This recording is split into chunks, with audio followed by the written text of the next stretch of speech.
So let me introduce our moderator, Hilary Joy Virtanen. She is many things. She is an assistant professor of Finnish and Nordic studies at Finlandia University. She's a folklorist specializing in Nordic and Upper Midwestern cultural practices. And cherry on the top, she's also a trustee of Finlandia Foundation National. So Hilary, you can take the floor. Thank you, Anna-Mari. So welcome to everybody. Thank you for coming today and sharing your time with us. I'm very, very excited to get to introduce Frank Ald, who's a wonderful person. We're nearing our 10-year anniversary of knowing each other. I'm gonna bake you a cake and send it out to your way. I'm not good at baking, so I apologize for that.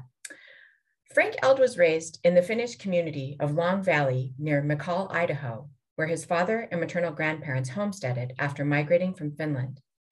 A graduate of Columbia University in New York, Frank juggled a career in teaching and construction work with his interest in historic preservation of buildings. In 1969, Frank invested in this interest with the purchase of the 1905 General Store in Roseberry, Idaho, and through this act, he founded the Long Valley Preservation Society and Open Air Museum, which features 25 preserved buildings to date, including many built by ethnic Finns. As a recognized expert on Finnish log construction, Frank has documented much of what still remains in Idaho, the United States, and Canada. His research has resulted in the book, Finnish Log Construction, The Art, a copy of which will be awarded to one lucky attendee of today's talks.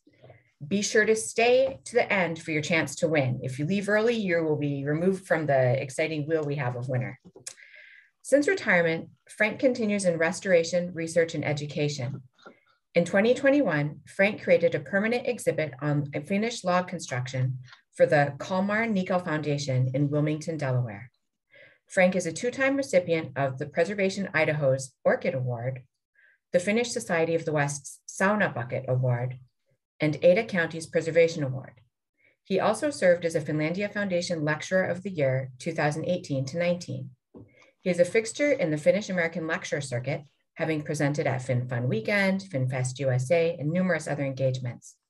His Finnebago truck and magnificent Ostrobothnian folk dress are familiar sights to many of us. When he's not doing all of this, he somehow has the time to be working on another book and completing a master's degree at Boise State University. So I hope to steal some of your energy so I can get some stuff done too one day.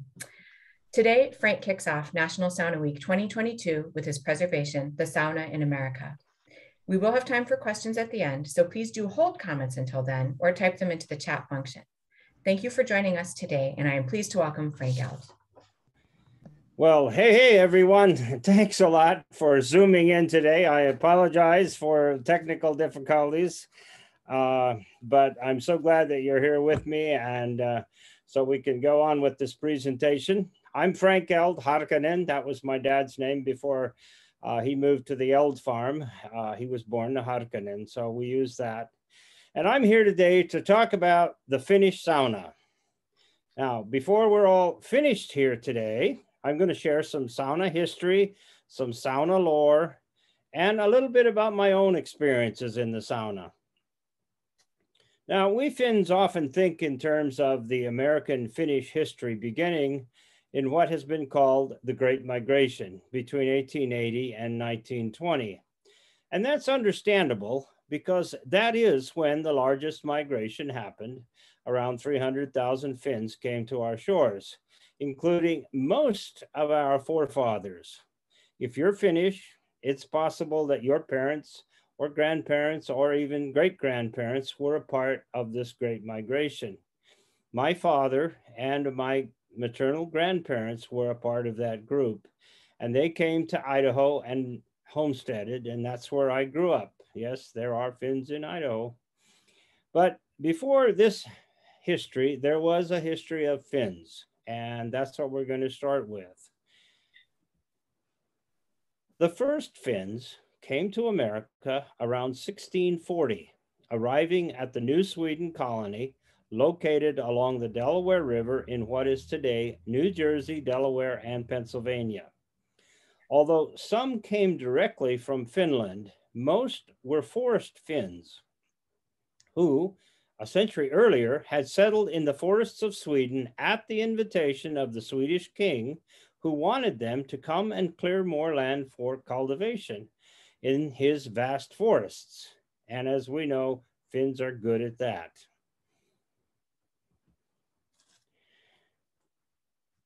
They used a technique which you could see in this painting is called Swidden agriculture, or the vernacular slash and burn farming that they have practiced for centuries.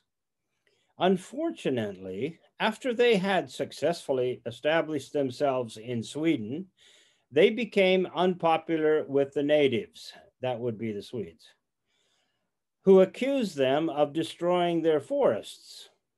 Now, the real reason was that the newly established copper and iron mining interests wanted the trees that Finns were cutting down to use for their own charcoal. Coincidentally, the New Sweden,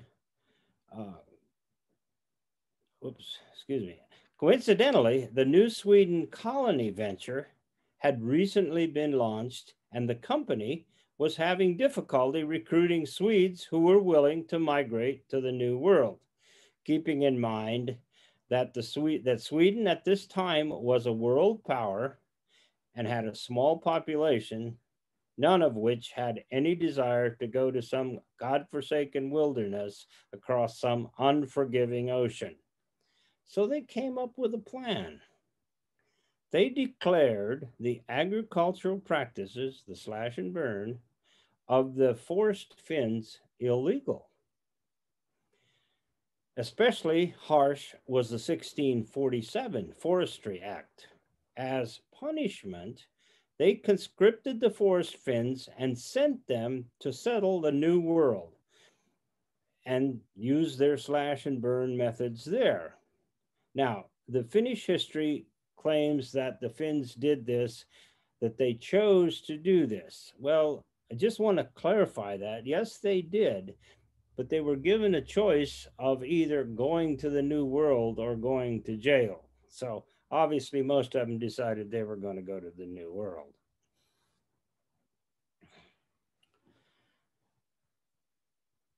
And so they came, and they brought two iconic cultural traditions. The horizontal log building, and of course, the sauna.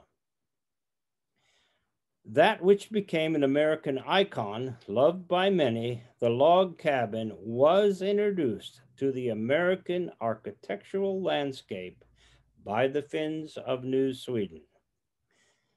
And that icon, which so characterizes Finnish culture, the sauna, was also introduced to America in the New Sweden colony and has endured as an important part of our Finnish heritage for centuries and still is, although not quite so indispensable as it traditionally was.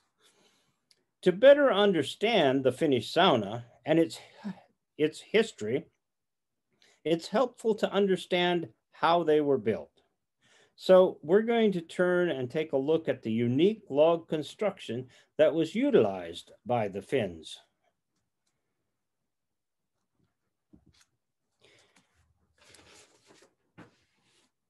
Because the log cabin is such an icon in American vernacular building, most people have a preconceived idea of how it appears without giving much or any thought to its construction. Here we have a picture of Abraham Lincoln's log cabin, which is pretty much how most Americans think about or visualize the log cabin.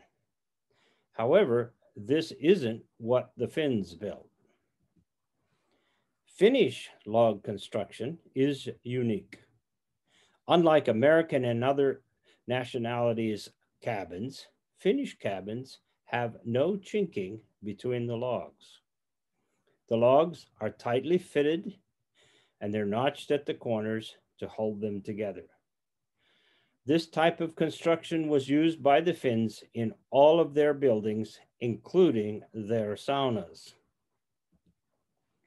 Now, my interest in Finnish log buildings began over 50 years ago when I restored a Finnish log cabin at the Roseberry Museum here in Idaho.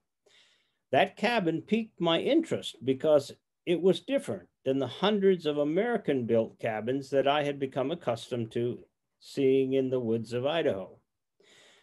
Since then, I have restored several others. I've visited Finland, and for the past 10 years, I have spent the summers traveling and documenting Finnish log buildings throughout the United States and in Canada.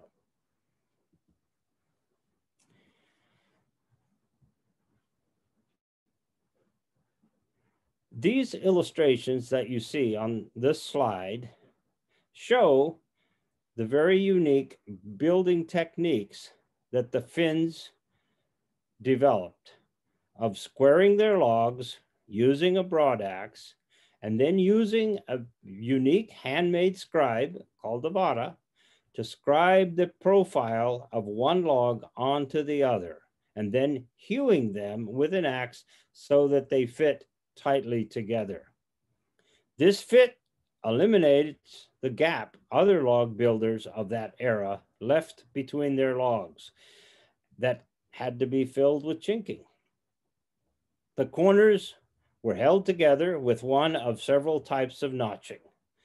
The double notch and the double dovetail notch are the most common types that they brought with them to America. This scribing, fitting, and notching of the logs in a finished building is an art, and it's learned after years of experience. So, why it's so important to understand about Finnish log construction, you're probably asking me by now. Well, it's because almost all early saunas introduced to America in New Sweden and built by the Finns of the Great Migration were built of logs in this fashion that I've just explained. And it's also very important to note that all of these first saunas were saunas, smoke saunas. They were built without chimneys, and we'll get into details on that. So what did these saunas that were built by the first Finns in New Sweden look like? Although there are no surviving 17th century saunas still standing, we can look at what survives from the 18th century because sauna building did not change for centuries. Sure, they might be a little bit longer, a little bit higher, the benches put here, the benches put there, but basically the sauna stayed the same and did not change until the 20th century when they introduced the use of the chimney. This slide shows an 18th century sauna in Finland that undoubtedly mirrors how they were built in New Sweden. Some early saunas like this one were larger than others because they also doubled as a grain drying shed. They had higher ceilings and an extra platform on which the shocks would lay to dry. Usually, however, a separate building called a rihi was built for drying purposes. Here is the earliest recorded drawing of a Finnish sauna. It was done by an architect in 1910. As you can see, the sauna dates from 1699. Notice that it is of the higher type and has a secondary drying platform.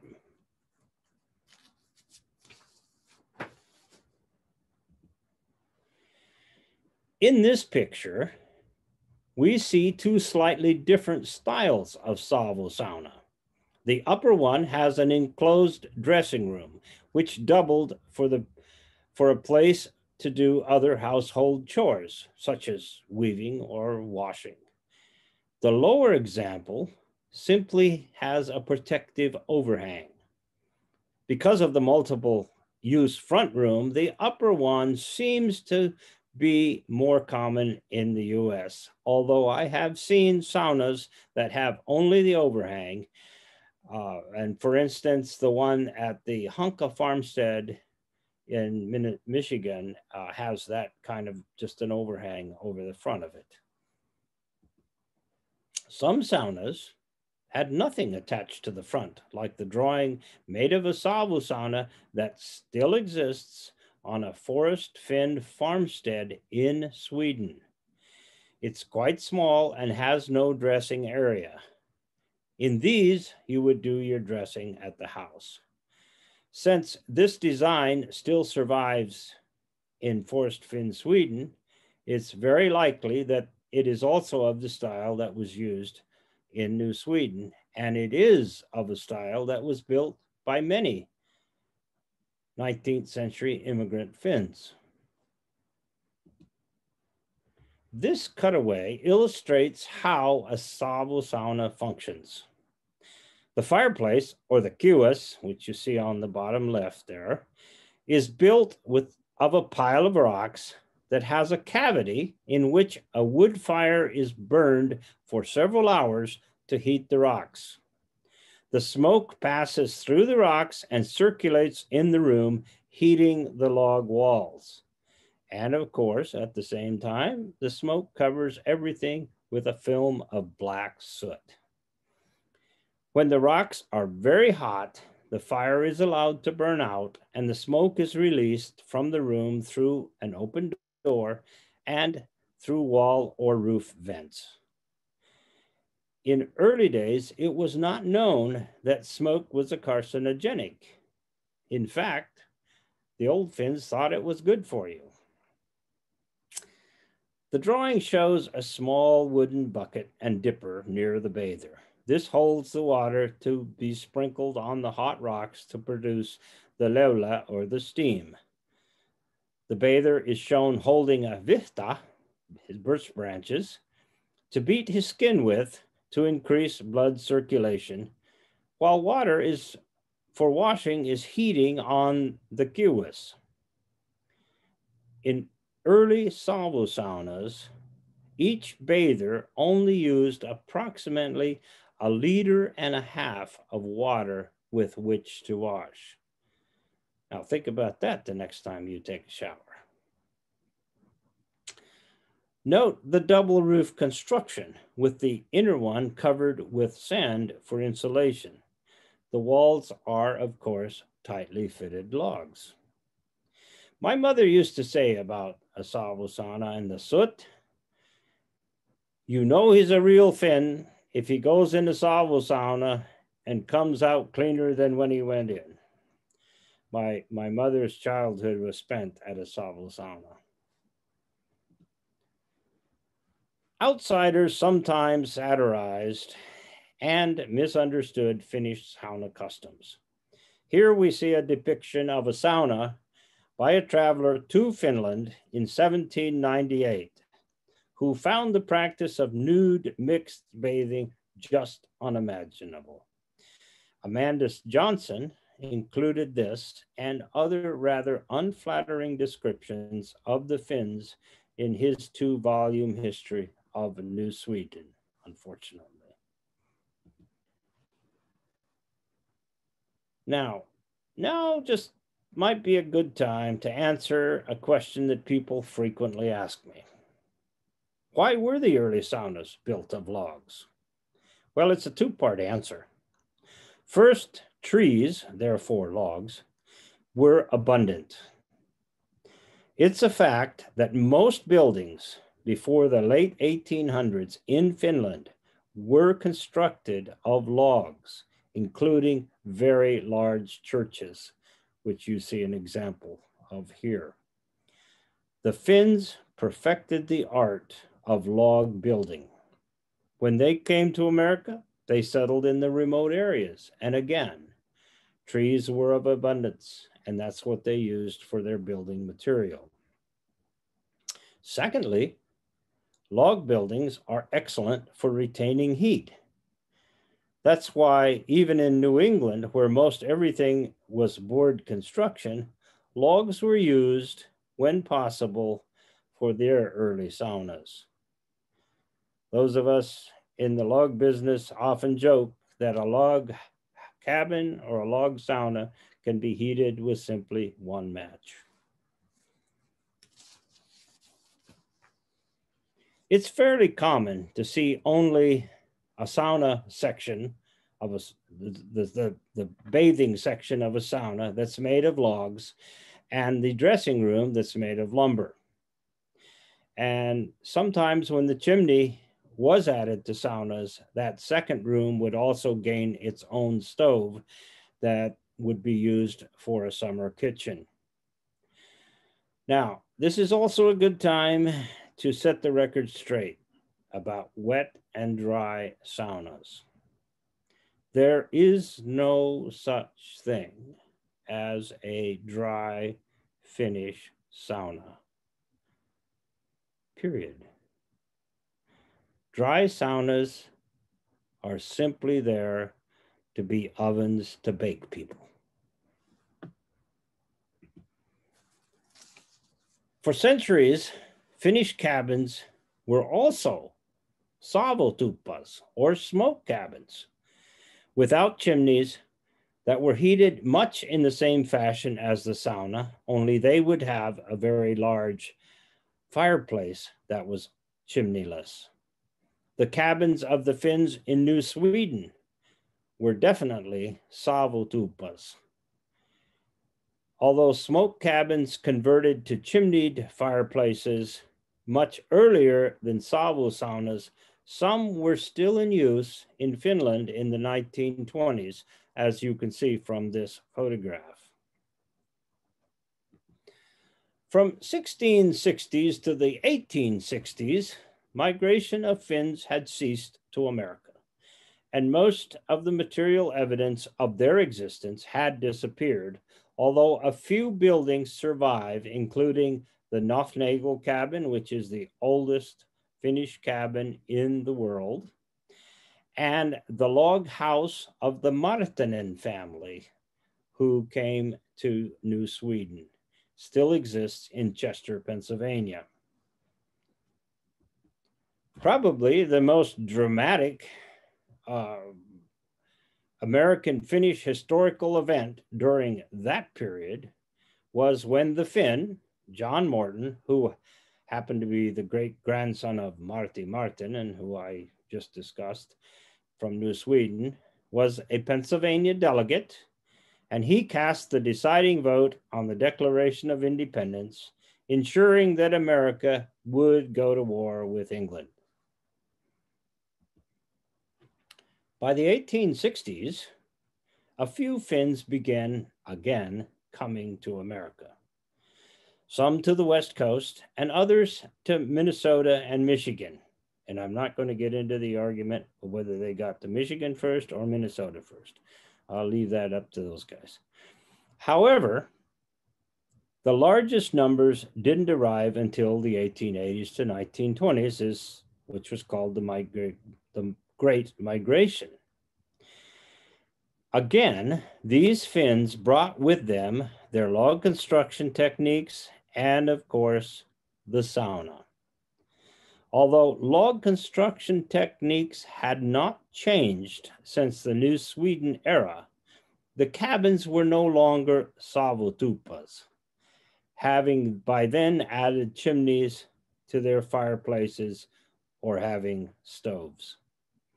However, the saunas were still savusaunas. All of the first saunas built in America by the 1800s immigrant Finns were smoke saunas, like those of New Sweden. Also, they were mostly built of logs. However, I have found a couple of savu saunas in New England that were lumber built. Remnants of many of these early savu saunas are still visible today, although most are in various stages of deterioration. Some of the early savu saunas that were converted, however, are still with us and survive. In my 10 years of research, I have scoured the Finnish communities in the US and Canada, trying to locate an intact sauna. Not a sauna that had been a sauna and converted. I have seen plenty of those. And not one that has been replicated for a historical purpose, but one that was never altered and never upgraded. In 2020, my efforts finally paid off when I located one in Michigan, near Tapiola, south of Hancock. For me, as a sauna researcher, that was like finding the Holy Grail. By the 1920s, most American Finns were converting their smoke saunas into chimneyed versions. This was usually done by the second generation Finns. Most simply abandoned their old saunas and built new ones. Finns no longer saw the advantage of smoke and, in fact, found it quite unacceptable. Finns were becoming more Americanized, and the old traditions that were held by the original immigrants didn't have the same appeal to the new generation. When Finns began converting to the much cleaner chimneyed saunas, they had two choices. They could either attempt to clean or cover up the old sauna, smoke sauna, or build a new one. Both options are very, very evident throughout the Finnish community. Very few Finns retained a smoke sauna after the 1920s.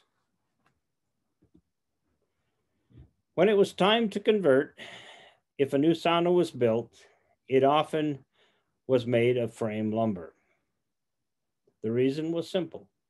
Most second-generation Finns did not know the art of log building, and the immigrant generations were aged beyond being capable of doing the hard work that was necessary.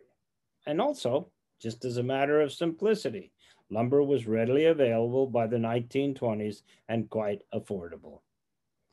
Sometimes, when the first generation passed on, the use of the sauna was abandoned completely.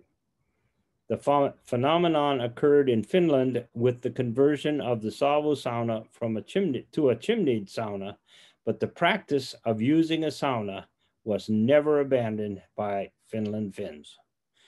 Today, there are still over 3.2 million saunas for 5.2 million Finns. To some extent today, actually the sauna is regaining a new following, and several have been and are being constructed. I had the opportunity when I was in Finland in 1997 to take a sauna in a sauna. Now, in understanding our sauna culture, our Finnish sauna culture, I believe that Risto really expressed it well. And I'm just going to simply read what he said in his book, or I'm going to let you read what he said in his book, because part of mine's covered over here by the people on the right side of my frame. But for the Finns, the sauna was an important place for bathing and recreation. The sauna was also a place the Finns were brought into this world and where their body and souls were healed and where spells were spun. The sauna was a place of household chores and a place where malt for homemade brewed beer was dried or where spirits were distilled. But first and foremost, the sauna was a place where the Finns have washed away the stress and the strain in participation for a day of rest and festivities. So the sauna was not just a place for a Saturday night bath. It served other purposes. It was a birthplace. The sauna was clean, warm, and sterile, as the walls, which were covered with soot, were bacteria resistant.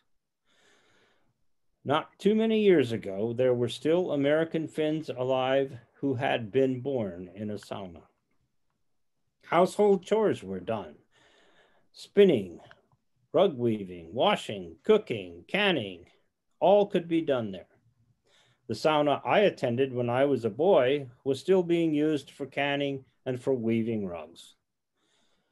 Beer and spirits could be made there. If you didn't have a drying shed, the grain and the malt could be processed there. As a boy, I drank a homemade beer called Kalia, which was made only at haying time in our community to quench the thirst of those in the fields. Healing was a very important part of the sauna. One old Finn called it the poor man's pharmacy. Finns in the mother country and many first-generation Finns in America believed very strongly in spells and natural healing methods. Finnish communities might have healers who would visit their rural areas and practice their healing craft. One common healing method involved cupping or bleeding, removing of the bad blood from the body. This was done by making a small cut and then drawing out the blood by suction through cups made of animal horns. Claims were made that it lowered the blood pressure. All of these healings were performed in the sauna. Finns have for centuries believed in the healing powers of taking a sauna. Many still do, and today's modern health authorities tend to agree. And there is going to be one of the following week discourses through this program is going to be talking about that very thing. So I encourage you to watch that one. The heat, the leula, and the intense perspiring are believed to remove the body's poisons. If a sauna and tar don't cure you, you're going to die. That's an old Finnish proverb. The beating with the vihta increases the blood circulation. Different types of leaves can cast different types of healing spells in the hands of the healer. Sauna is the only place that you can legally beat your wife, but you better use the vihta. And for those of you who have never tried it, the vihta doesn't hurt. Although most of today's American Finns don't literally believe most of the sauna lore and spells that come along through the centuries, it's certainly fun to understand what people believed and their significance. The TONTTU is a very significant in the Finnish lore. Tonttus, or elves, come in all sizes and shapes. Some are good, others are mischievous. Every Finn needs a sauna tonttu to watch over his sauna, to protect it from burning down while keeping evil spirits at bay. But you must respect them. Don't get too boisterous in your sauna or get too noisy. Everyone speaks softly. Sauna is a place of reverence and should be treated as you would treat your church. Children must learn to behave. If you should inadvisedly raise the ire of your sauna tonttu, he may well cause havoc. He may make cold water boil or blood to drop from the ceiling of your sauna, or he just may burn it down. Respect your elf. Preserving the Finnish sauna traditions. Unfortunately, the taking of sauna has all but disappeared in American Finnish culture. After the war, Finnish communities faded rapidly as the young Finns abandoned their farms of the forefathers and went to the big city in search of education and jobs. Unlike Finland, where even the city folk have saunas in their apartments, American Finns also abandoned their sauna cultures when they left the farm.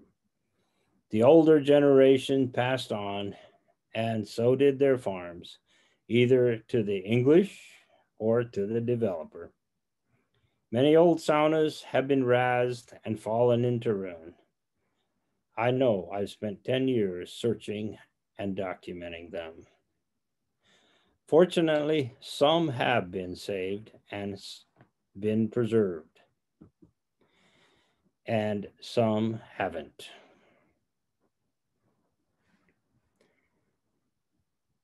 There is, however, a resurgence in the interest in saunas. The health aspects have made many people who would never have considered it before to begin building them. And most of them aren't Finnish. My friends in Canada report a real increase in the recent years as new saunas dot the lake shores. Presently, there appears to be a lively market for commercial sauna builders. My Finnish friend Justin Juttunen builds portable modern saunas in Detroit, and he's on the upper right-hand corner there. There are some second, third, and fourth generation Finns who either never lost interest or returned to the sauna. As I travel across Finnish country, it's always a joy to be able to share a sauna with a Finnish friend. Fortunately, several Finnish camps in New England and the Midwest have retained and still operate their saunas. Jim Curti, who we all know, has moved and restored an old Michigan sauna to its former beauty. It's one of my favorite sauna stops as I travel, as is Mary Ahola's cozy little sauna in Maine.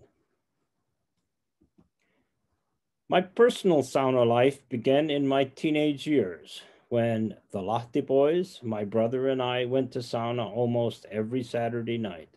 A small group of Finns gathered either at the Heikkilä or the Stenberg farm for sauna. They took turns each week striking their sauna. Since the Long Valley Finns, as we were called, were by then primarily second generation, there was no mixed bathing. The men went into the sauna first when it was the hottest, and then the ladies, who had set out the obligatory nisu and kahvi for us guys, then went in.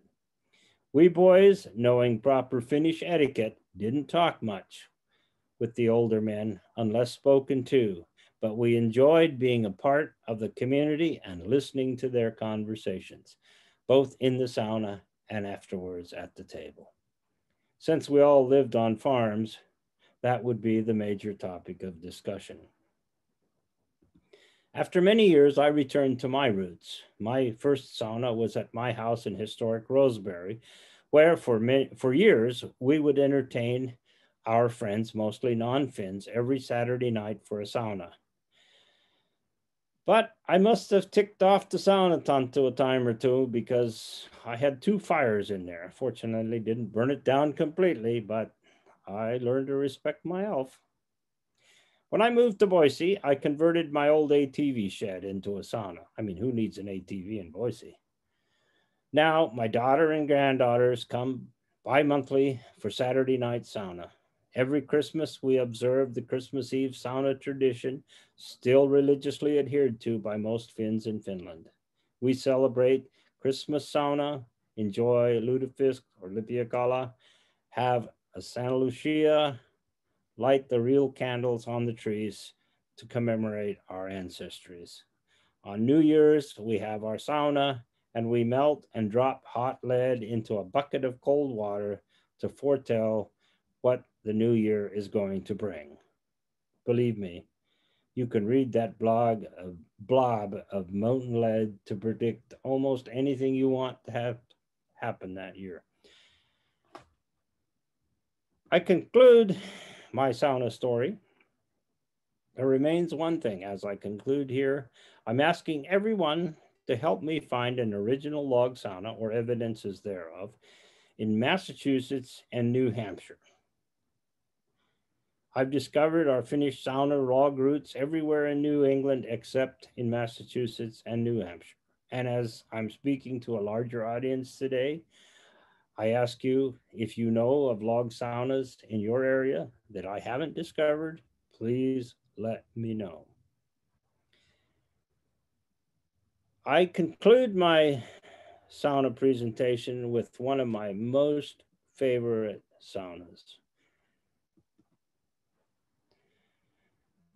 This is in Rhode Island, and this symbolizes the New England Finn who has his sizzle. Walt was determined that he was going to have a sauna like in the old country, with its fitted scribed logs and dovetail corners and no chinking. But you got to remember, at this time in New England, 1900, there weren't many trees left, not long straight trees. So he took what he had and he built this sauna, and I just think it's marvelous. It just shows the Finnish sizzle. If you want it, you can have it. I conclude with a picture of my book, which the book is out of print, but I do have it on a CD. It's about Finnish log construction, the art. Talks about many Finnish buildings and the building of them throughout my research. And so if anyone's interested in this, you can order. There's my email, imfin@icloud.com at the bottom. You can just email me and order a book. It's $15 plus shipping. And in most places, the envelope and the shipping run about $5. So about $20 for the CD, if anybody wants that. So I'm finished. Thanks for zooming in with me today. It's question and answer time. It's now, Hillary, I'm going to turn it back to you. Okay, great. So thank you very much, Frank. I really appreciated the whole atmosphere of sauna culture that you really bring, not just the historic aspect, but also the lived sauna traditions that exist through here, both in the United States and Finland, modern saunas and everything. So this has been a wonderful chance for me to hear your research myself. So yes, we do have time for questions now. And one thing I will have to caution people is that there are so many of us that unfortunately we won't be able to tell our own sauna stories in this particular forum. You could type it into the chat if you wanted to, because we will save the chat functions for later. But I'm going to go ahead and start looking in at the chat and see what questions people are having. So we do have a question from Dave December. It says, have you seen a sauna tent and have you taken a sauna in a tent?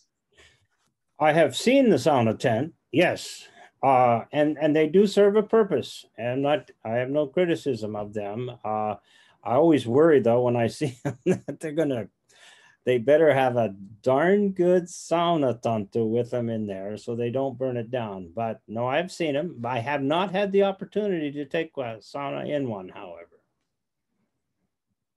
Okay, I have a comment from Steve Walton. Hi, Steve.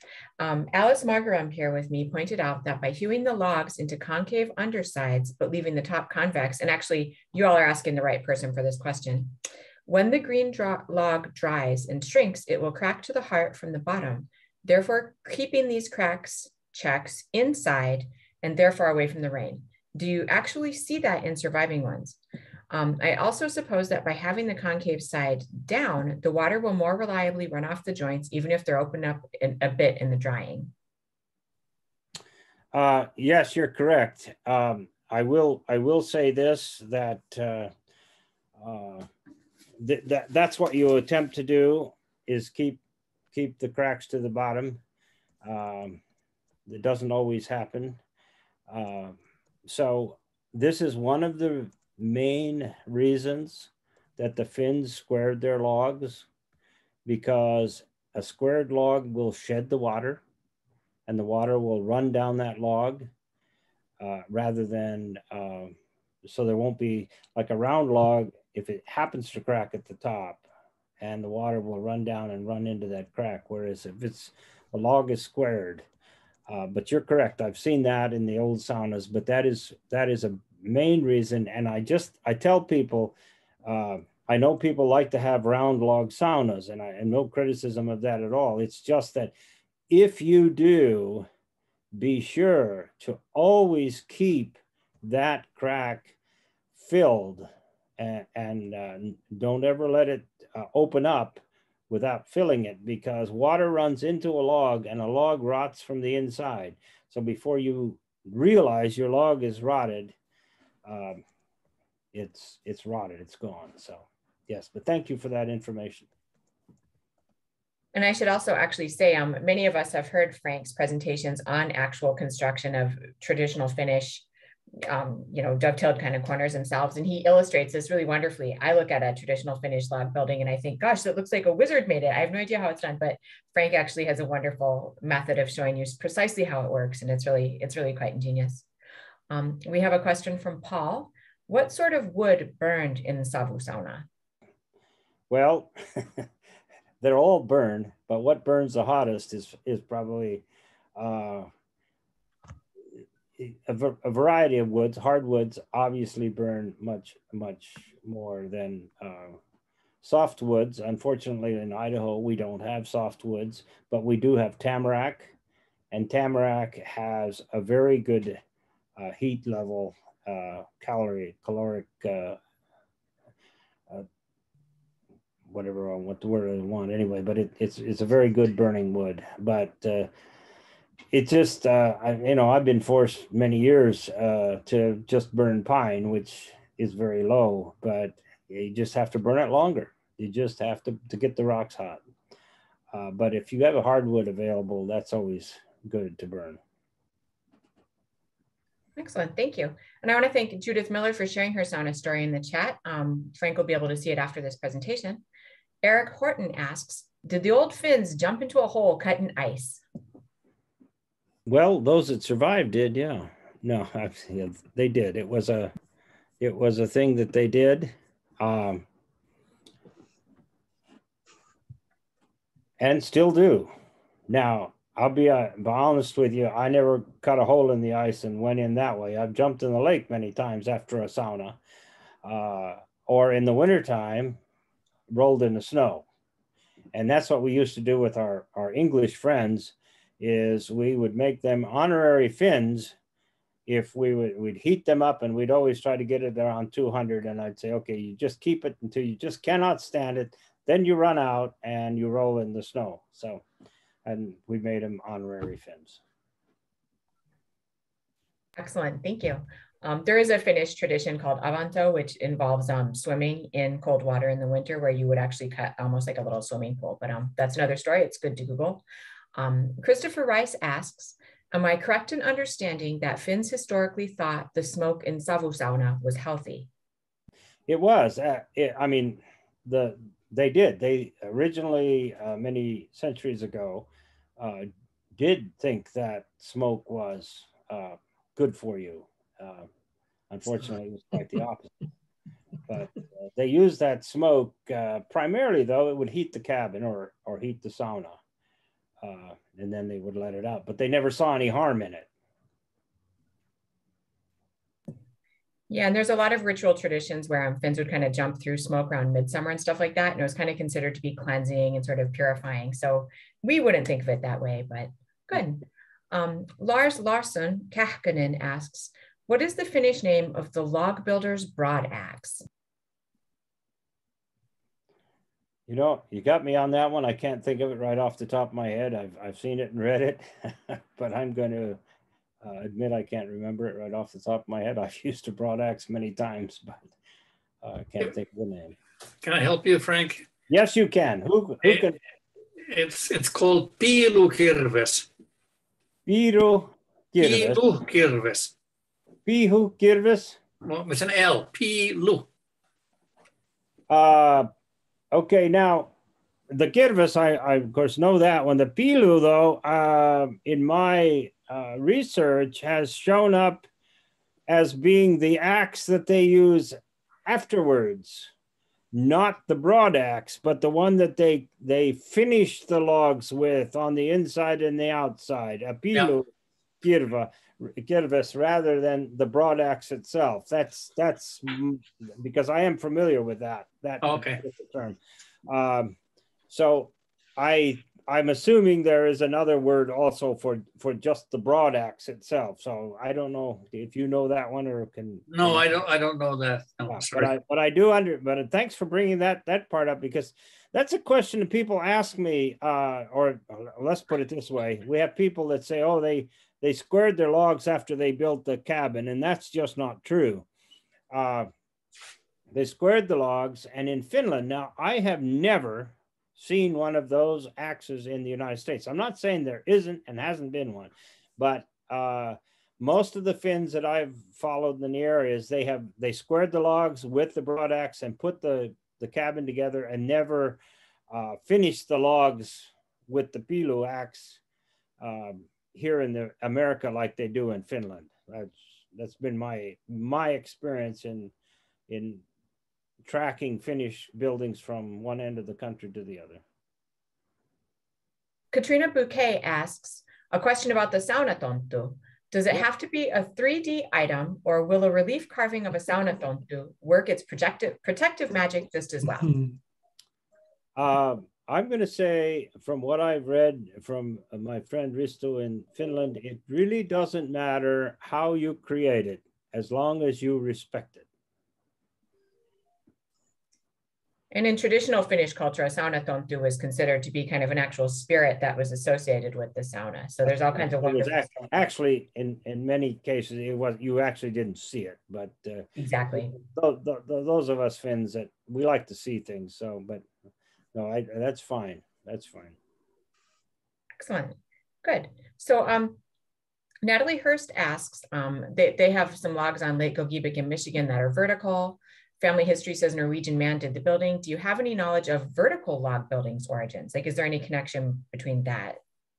I've seen very, very few vertical. I have seen a few. I mean, I can count them on half of one hand that I have seen the use of vertical log buildings by old Finns. There are other nationalities and that do that kind of building. Norwegians do a lot of what they call stave building, and that is vertical building with logs. So we do see that, but we don't see it often with Finnish building, log building. Okay, thank you. Nancy Weigel asks, what is the most important thing to prevent sauna fires? Being careful. Now I'm gonna tell you, no booze. In my own experience, I burned my sauna, like I say, twice, and I had spacing around the pipe, but I actually used, someone asked earlier about wood, and a friend of mine who was a carpenter or cabinet maker gave me a whole box full of oak, and so I got in a big hurry. And I said, I got the fire started late, so I was going on the hot fire, and it was so hot that it turned the stovepipe red hot, and it started fire in my, and that was my fault. I was careless. The second time it was after a hot summer, and I didn't spray down the shingles on the roof, as wood shingles on my sauna, and started a fire. So a very, very small spark just landed on that shingle roof and started a fire. So most of it has to do with being careful, not getting in a hurry, making sure you've got protection around your stovepipe if you have a pipe, and keeping that heat away from the wood. And wood will combust. I mean, it doesn't have to be touching, it will combust from the heat. And that's what happened in my case on the first incident. Thanks for the question. That's a good question. Very important. I'm writing down notes. So Judy Lindman asks, in the old smoke saunas with a drying rack, what crops were usually dried? And also, what kind of tree branches with the leaves were usually used for beating your skin? So what kind of crops were dried and what were the vichtas and vastas made from?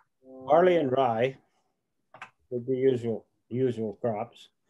And I have some Finn friends that say you can't use anything but a birch branch. But I also have met many Finns, and in my own case, we didn't have birch branches in this part of Idaho, and we used willow branches. So it really doesn't matter in the use of it and how, you know, and its effect, which it is, as long as it's, well, I wouldn't advise using perhaps thorn branches or something, but from a hawthorn tree. But yeah, good question. Great. You're being invited by Niels Shenholm to take a visit with him up in Vermont. So that'll be in the chat later. Thank you for that. Great. Thank you. Lars Larson wants us to know that he did this in Puumala 2 years ago. I suspect that might be like the smoke sauna or something. Susan Puska asks, is there any evidence that native cultures adopted their own version of the sauna, or did they independently develop a type of sauna in teepees? If I'm reading this question right, are we talking about Native Americans, indigenous or Native Americans? They had their own sweat lodges, which were very, very similar to the Finnish sauna. And it's been said, and I haven't had a time to really do in-depth research. I do research on the first Finns in New Sweden, the forced Finns, and what happened there. But one of the reasons that this was the only settlement, the only colony that wasn't at war with the Native Americans. And it's been attributed, like I say, I use that word carefully, attributed to the fact that we shared, the forced Finns and the natives shared a lot of like culture, appreciation of nature, the sweat, sauna kind of combination and things. So, but I think when they got here, they saw that the natives had already developed that long before they brought the Finnish sauna here. But it did make a link between the two cultures. And I should just add that there's a lot of native cultures that really did have their own traditions. So if you're thinking of like Lakota traditions in teepees or DNA Navajo traditions, they had their own essentially saunas long before they even met any Finnish people. So we're coming down to time pretty quickly here. So I'm just going to ask just a couple more questions. And so I do apologize to anybody who had questions, but you know, you can always kind of find Frank and corner him yourself as well if we don't get to you. My email, and you can use that email to send just questions. And this has been a wonderful, wonderful thing. I have one question to Frank still. Frank, when you go to a smoke sauna, are you supposed to come out black or are you supposed to come out clean? Because people keep bragging, like I went to sauna or smoke sauna and I was all covered in black, and I'm like, I don't know if that's something you should be bragging about. I know my mother would say, boy, you must not be a true Finn if you come out black. Yeah, because people brag like, I was all covered in soot, and I'm like, I don't think you're supposed to be that way. I don't think they let the smoke out or something. Yeah, exactly. So they just, there was a user error, I guess. Yeah. Thank you, everyone, for being here with us today. I appreciate your zooming in with us. And like I say, if anybody's got more questions, feel free to contact me through my email. Excellent. And I want to conclude today's presentation by saying that if somebody is wondering how did Finlandia Foundation National come up with this Sauna Week idea, the thank you goes to Kath Uusitalo. She is behind this entire week's program. So thank you, Kath, and we will be enjoying the rest of the week with the programs.